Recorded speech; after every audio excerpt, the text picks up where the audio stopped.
우리가 약속한 시간에 성전에서 삶의 자리에서 예배드리는 기도하는 우리 영일 모든 성도님들에게 하나님의 평강과 은혜가 함께 하시기를 주의 이름으로 축복합니다.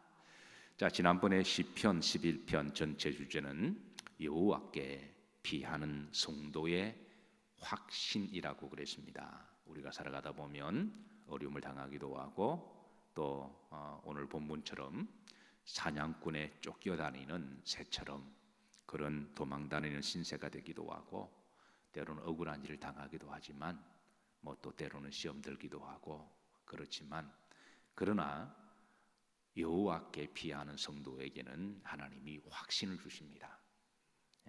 하나님께 비하는 우리가 어떤 문제를 만나면 다른 곳에 가서 기웃기웃거리거나 다른 곳에 가서 어떤 답을 찾으려고 하는 그런 기본적인 자세가 아니라 어떤 사람은 급하면 또 점집을 찾아가기도 하죠. 세상 사람들도 급하면. 그런데 우리 믿는 사람들은 아무리 급해도 급할수록 여호와께 비해야 될 줄로 믿으시길 바랍니다.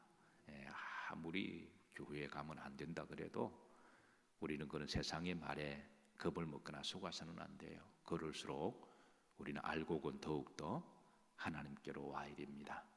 그래서 여호와께 비하게 되면 하나님은 확신을 주세요. 오늘 이게 다윗의 고백입니다.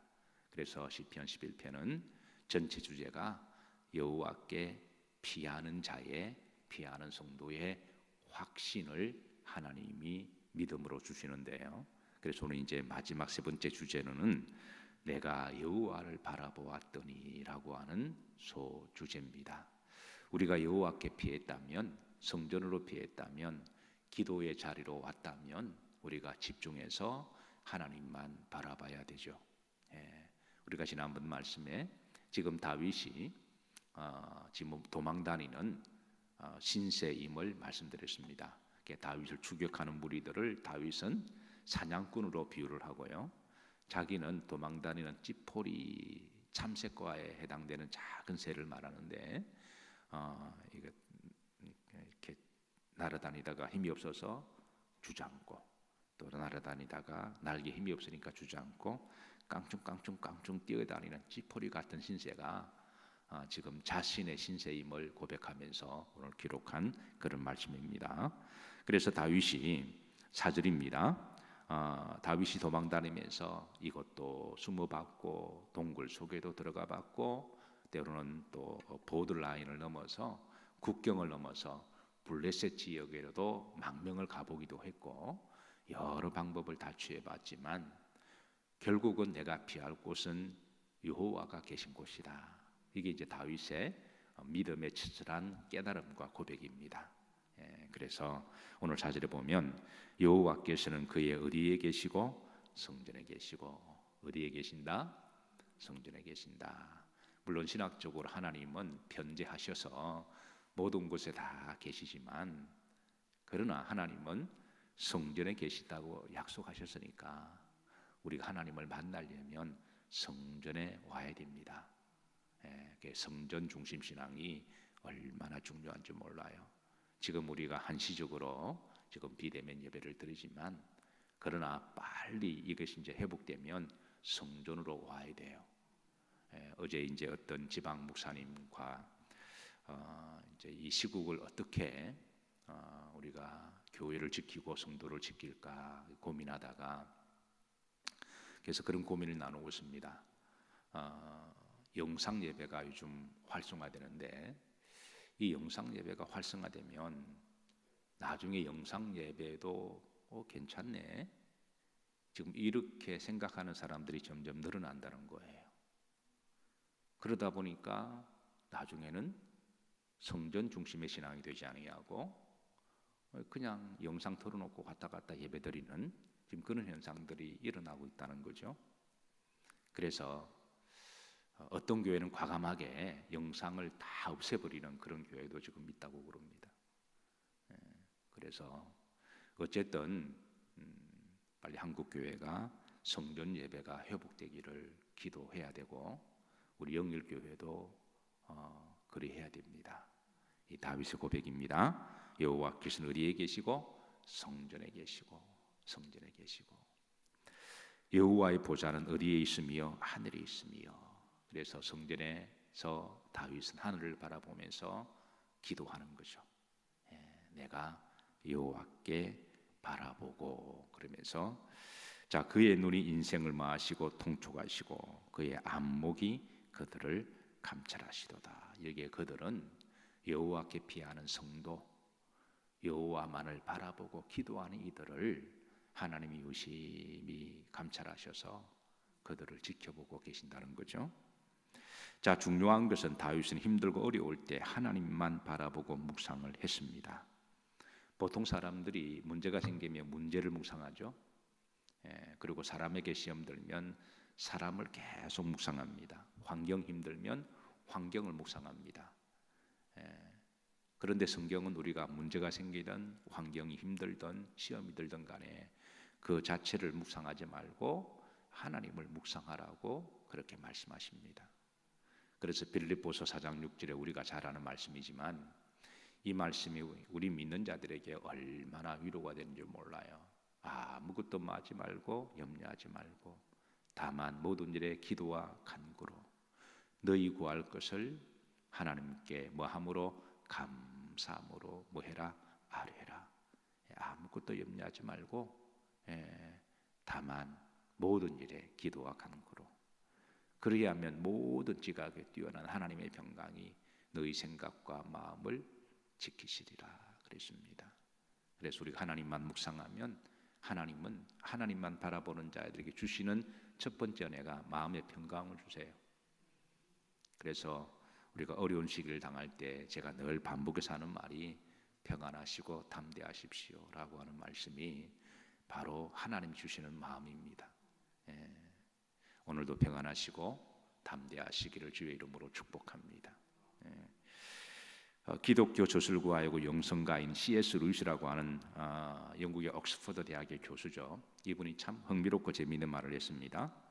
사람이 귀신을 자꾸 묵상하면 귀신의 이름을 부르면 실제로 귀신 들린다라는 말을 했어요. 실제로 믿지 않는 사람들은 문제가 생기면 무당을 찾아가죠. 뭐 점을 치거나 그럽니다. 그러면 무당집에 가면 무당들이 자꾸 귀신의 이름을 불러요. 또 귀신을 생각하게 만듭니다. 그러면 그러는 사이에 귀신 들리는 거예요. 한때 우리 그리스도인들 중에 귀신을 묵상하는 사람들이 들어 있었습니다. 어떤 성도는 기도할 때마다 귀신을 무서워해서 눈을 감지를 못하세요. 그리고 어두컴컴한 곳에 기도를 못합니다. 왜? 귀신이 그냥 막 기도 들으는 것 같고 바람 소리만 싹 지나가도 기도하다가 돌아보기도 하고. 그래서 기도할 때 예수님 이름으로 명하노니 귀신아 물러가라. 한 번 정도 해도 되는데 그냥 계속해서 그것만 하는 분이 계세요. 저도 개척할 때 산기도를 다닌 적이 많습니다. 그래서 특히 무덤가에 가서 진하게 기도하면 하나님이 진하게 기억하실 것 같아서. 근데 무덤가에 밤새도록 기도하다 보면요, 이게 바람만 쏙 지나가도 이게 그냥 온몸이 그냥 오사사삭해지고 고개를 돌려 기도하다가 고개를 돌려서 뭐 있나 이렇게 보기도 하고. 그러니까 나도 모르게 자꾸 하나님을 묵상해야 되는데 귀신을 생각하는 것 같더라고요. 한 번 정도 예수님의 이름으로 명하노니 물러가라고 끝내고 그 다음에 우리가 하나님을 묵상하고 예수님을 묵상하고 말씀을 묵상하고 성령을 묵상하고 사랑을 묵상하고 용서를 묵상하고 예배를 묵상하고 해야 될 오늘 사명 일들에 대해서 기도하고 그리고 우리가 이런 거를 생각해야지 이런 걸 묵상 기도해야지 기도한다고 괜히 그냥 80%만 귀신만 생각하고 자꾸 그러면 그거 정말 귀신 들린다는 거예요.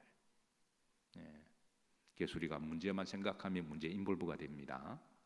사람만 생각하면 괜히 서운하고 원망하는 것만 들죠. 환경만 생각하면 낙담하고 절망하게 됩니다. 그래서 우리가 그럴수록 여호와의 성전에 나와서 하나님을 묵상하고 예수님을 묵상하고 성령을 묵상하고 말씀을 묵상하고 그리고 가장 좋은 것 중에 하나가 말씀을 자꾸 암송하고 암송하고 말씀 붙들고 기도하는 게 최고입니다. 오늘 빌립보서 4장 6절 7절 말씀을 많이 묵상하시고 암송하시기를 주의 이름으로 축복합니다. 5절입니다. 다윗이 도망 중에 깨달은 것은 하나님은 의인을 감찰하신다는 거예요. 5절입니다. 여호와는 의인을 감찰하시고 악인과 폭력을 좋아하는 자를 마음에 미워하시도다. 지금 다윗은 내가 비록 억울한 누명을 쓰고 도망다니는 신세 찌포리 참새와 같지만 그래도 하나님은 의인을 사랑하시고 좋아하신다. 내가 지금 도망다니고 억울하지만 그래도 이게 다윗의 믿는 구석이 있고 확신이 있는 거죠. 그 확신이 하나님은 나를 아시고 나를 사랑하신다. 하나님은 한국교회를 사랑하시고 아신다. 누가 뭐래도 누가 뭐라는 말에 너무 그게 눌리고 그들의 프레임에 들어갈 이유가 없습니다. 우리 기독교가 그 정도밖에 안 되는 저력인가요? 우리가 그동안 우리 한국교회만 해도 120년의 역사가 지났거든요. 우리 기독교 전체 역사는 2000년이 지나왔잖아요. 2000년의 저력과 120~30년의 저력이 그냥 누가 몇 마디 하고 프레임 씌운다고 그게 흔들릴 정도의 저력이라면 못 살아남습니다. 그 믿음 가지고 하나님이 뭘 맡기시겠어요? 그래서 그런 바람이 불어도 든든하게 서 있고 하나님은 살아계시고 이 바람 또 지나가면 하나님이 더 선한 일을 이루실 거다. 든든히 서 있어야지 그냥 누가 말 한마디 한다고 해서 그냥 끌려다니고 불안해하고 염려하고 그럴 필요 없다는 거예요. 우리가 어려운 지금 시절을 지났지만 그래도 하나님은 의인을 뭐 하신다? 사랑하신다. 의인을 보호하신다. 이게 다윗의 확신입니다. 확신입니다. 그리고 악인과 폭력을 좋아하는 자를 마음에 마시도다 미워하신다. 너희들이 지금 아무리 힘과 권력이 있어도 지금 어떤 다른 의도를 가지고 교회를 공격한다면 하나님은 미워하신다. 물론 건강한 의도를 가지고 하기 위해서 하는 것은 괜찮습니다. 그러나 다른 의도를 가진다면 그 악인의 마음을 하나님이 아시고 그게 마귀의 영으로 역사하는 부분들을 하나님이 미워하시고 자, 그 다음에 6절에 보십시다. 악인에게 뭐를 던지리니 그물을 던지신다.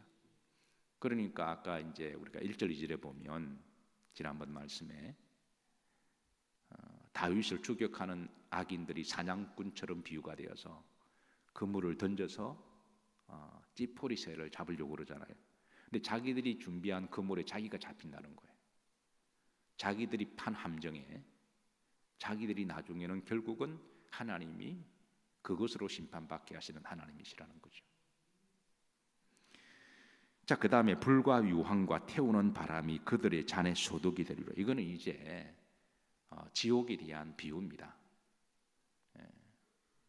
그냥 심판으로 죽음으로 끝나는 게 아니라 영원한 지옥불의 심판에 있음을 하나님이 말씀하는 거죠.